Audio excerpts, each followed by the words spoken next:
C'est une histoire de famille, puisque je suis fils de métallo. Moi!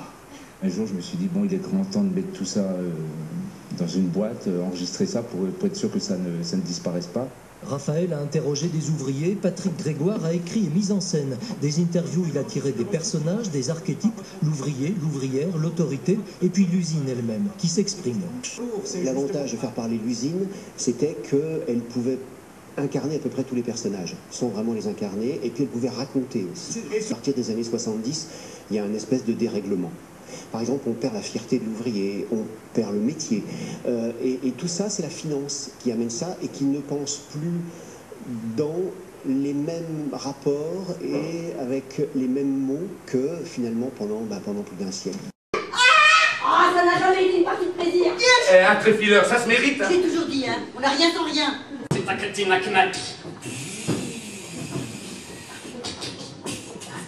Suivante.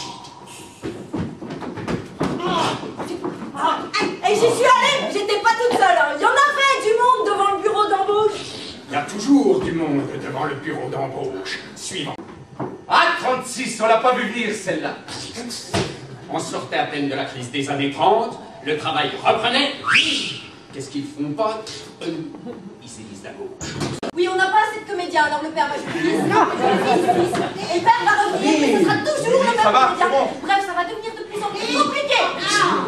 La reprise en main, ça s'appelait. Parfaitement, je joue le père. La guerre à l'horizon. Fallait travailler en bleu, blanc, rouge. Passez aux 45 heures, travailler samedi, dimanche. Et revenez sur tous les acquis de 36, des rats. Ah, on a dansé une sacrée musique à cette époque. Après les mâchoires des rats qui nous pressaient sur les chaînes, les ch'tis des chars qui nous pressaient sur les chemins. Exode obligatoire. Qu'est-ce qu'ils font? Ils me perdent? Quoi? Mes grilles, touchez pas mes grilles. Hein? J'étais au plein boom. Oui, moi aussi je vais me marier. Hein. Je l'ai rencontré dans un bal clandestin. C'était ça mon acte de résistance à moi, le bal clandestin. Hein? C'est pas la dernière? Non. Mon compte beau qui nous apporte une règle à calcul. Une règle à calcul, ça sert à quoi? À rationaliser la production écrit. Adieu l'instinct, bonjour la règle, il dit. Ça veut dire qu'on sait pas, nous. Bah en gros. Il nous prend pour des cons, quoi. Ah, là tu affines. Mais il est complètement con, c'est abruti. Ah, qu'est-ce que ça rapporte? Qu'est-ce que j'apprends? Vous voulez fermer la clouterie? Parfaitement. Et pas moi. Les autres, eux, ceux qui rachètent, moi j'exécute. Il avoue. Quand la clouterie tournait, tout était normal pour nous. Mais dimanche, il nous manquait quelque chose. Un Bouddha. Voilà ce qu'ils veulent nous enlever, un Bouddha. Oh, mais l'absolutisme du communiste réside dans son romantisme.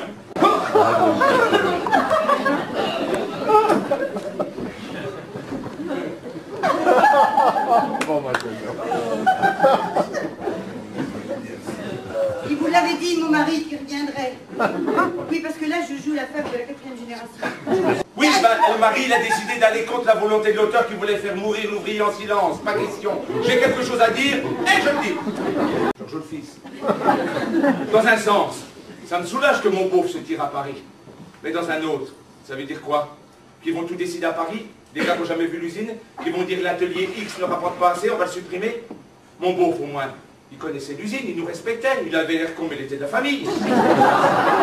Quoi faire? Pour chronométrer. Chronométrer quoi? Les flux, les distances, les incertitudes, les croisements, les hasards dans tous les sens, tous les ateliers sur toutes les machines. Bah, on chronomètre que les courses contre la montre, nous. Imaginez que le fruit de fil est une course cycliste. Je n'aime pas comme vous me parlez. J'ai 130 ans, moi. Une âme. Et une âme de 130 Ça ans. pèse trop lourd, c'est juste bon à habiter dans un vieux sage assis, une âme si vieille. Mais un vieux sage assis ne produit pas, et une usine ça doit produire. L'âge de l'âme étant inversement proportionnel à la rentabilité, il vous faut rajeunir. Pour commencer, vous allez changer de nom. Vous appelez Tis Metal. Ça sonne bien, Tis Metal. Ah oui, ça, le jeune Tis Metal. Tis Metal. Bon, assez discuté, j'ai trouvé une chronométreuse. Alors, Voilà.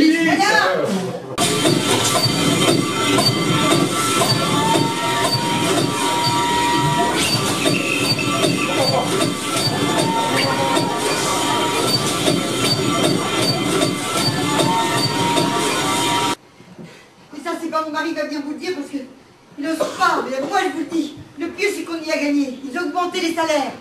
Hein? Mais c'est pas lui qui vous le dira. Alors c'est moi qui vous le dis, j'ai pas raison. si. Hein? On s'escalade 2 fois plus vite avec 2 machines. À 50 ans, ben 50 ans, on sera foutu. Ils nous pousseront dehors pour prendre des jeunes qui auront fait les écoles et qui seront que les vieux sur une chaîne. Ben c'est lent, c'est mou, ça pue, ça sue, faut les pousser. Et on devrait dire merci pour les 10% qu'on a obtenus. Oh ben ils doivent bien rire les actionnaires, ouais. 10% à la production. Oh ben oui quand même, ils doivent voter une prime à mon bouffe les actionnaires. Résultat, je cultive mon jardin pour survivre. C'est plus des jardins qu'on a, c'est des champs. On y passe autant de temps qu'à l'usine. Ben comment faire sinon avec toutes ces bouches à nourrir et une femme qui vient de s'arrêter de travailler. Qui est? Je me présente. Je suis sa nièce Rose, la fille de son beauf, Samuel.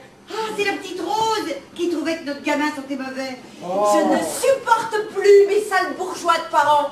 Alors cet été, quand ils ont voulu m'envoyer en échange culturel aux States, j'ai dit non, je vais aller travailler à l'usine de Sainte-Colombe, être au milieu des ouvriers, les comprendre. Mais Nexisto, pourquoi ce regard? La grillagerie. La grillagerie? Pas rentable, trop de concurrence, c'est le marché commun, ça. Vous m'aviez dit qu'avec les médicaments... C'était dans 65, le monde change, vous n'avez pas confiance en moi? J'arriverai à les convaincre, à conscientiser leur aliénation. On est tous aliénés par le pouvoir du général, et ça ne peut plus durer. Lycéens, étudiants, ouvriers, cadres, agriculteurs, ensemble, l'école étant l'apprentissage de l'aliénation, ma place est ici, parmi eux, les souffrants. Je les aiderai, je rédigerai leur tract. 68 sera une belle année. Mais nous, on voulait pas tout revancher, nous. On voulait être augmentés. Ah, ben ça causait dans leur Sorbonne. Ils étaient habillés avec des chapeaux, des insignes, des vrais épouvantails. Ça, celui qui gueulait le plus fort là-dedans. Au grand mot, les grands remèdes, ils gueulaient. Eh ben, vu les grands mots qu'ils utilisaient, je me suis dit qu'ils devaient être sacrément malades quand même. Après 68, ben, c'était comme avant 68. Et en 69, on a vu en arriver un autre. Non, vous n'avez pas confiance, hein? Vous voulez pourrir sur place, vous voulez qu'on ferme? Non, mais vous savez ce que c'est la 68. C'est violent la 68. Il faut agir vite, je me demande même s'il n'est pas déjà trop tard. S'il vous plaît, tentez quelque chose alors. On enlève juste...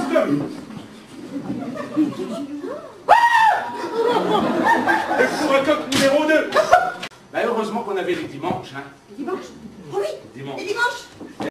Je peux raconter maintenant? Ouais, vas-y. Ouais. Vas-y. Ah, je te fais des oiseaux. Ouais. Non, bah pas par terre. Hein? Pas par terre, ils vont bien voir. Ah oui, dans d'habitude, on joue la scène ainsi, mais... Bon, les dimanches. Bon, en attendant, il faut y retourner, faire le jardin, les affouages, les foins, garder les Parisiens partir en vacances. Typique du malade qui s'ignore. Bon, c'est l'âge. Ablation de la câblerie. Il n'y a pas d'autre solution. Eh, j'ai appelé mon père, j'ai appelé le petit G, on leur a foutu une grève sur le dos, il n'y a rien eu à foutre, hein. Le marché commun, hein. La concurrence. Ils ont continué à scier, et puis en 81...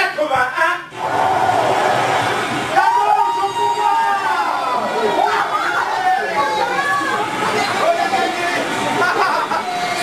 On a vu. Avant, il y avait la droite qui gouvernait. Elle savait bien gouverner. Elle avait l'habitude. Et puis, il y avait une partie qui s'opposait. Il savait bien s'opposer. Il avait l'habitude. Ça faisait balance. Et espérer l'ouvrier. Et puis, tout d'un coup, voilà le parti qui gouverne. Ben, la balance, déréglée. Parce qu'ici, on est payé toujours pareil. De plus en plus souvent dans cet état-là. Jusqu'au jour où... Papa, J'ai eu mon BEPC. oui, Ah bien. ben, c'est bien ça, fils. Et tu veux faire quoi maintenant? Je veux entrer à l'usine. Bah, tu pourrais pas plutôt faire un bac, non? J'aurais pas du vent là dans mon toit. Compresse. Qui veut des compresses? Ils demandent l'allongement des années de cotisation pour avoir droit à la retraite, et puis ici, ils nous y mettent à 50. J'en ai 40. Chaque nuit, je fais le même cauchemar. Je meurs étouffé sous des tas de compresses. Ah, c'est vrai? Comme ça, dès demain? Pas de réveil. Je veux pas que je te mette quand même un peu pour pas que ce soit trop différent. Pas de réveil. Mais bon, c'est pas fini, hein. Non, non. D'ailleurs, vous allez voir, mesdames et messieurs, nous vous présentons pour finir l'épilogue de l'espoir. Je reviendrai moi-même dans l'usine, je reviendrai pour annoncer la solution qu'on aura trouvée. Eh ben, tu vois, il y a de l'espoir.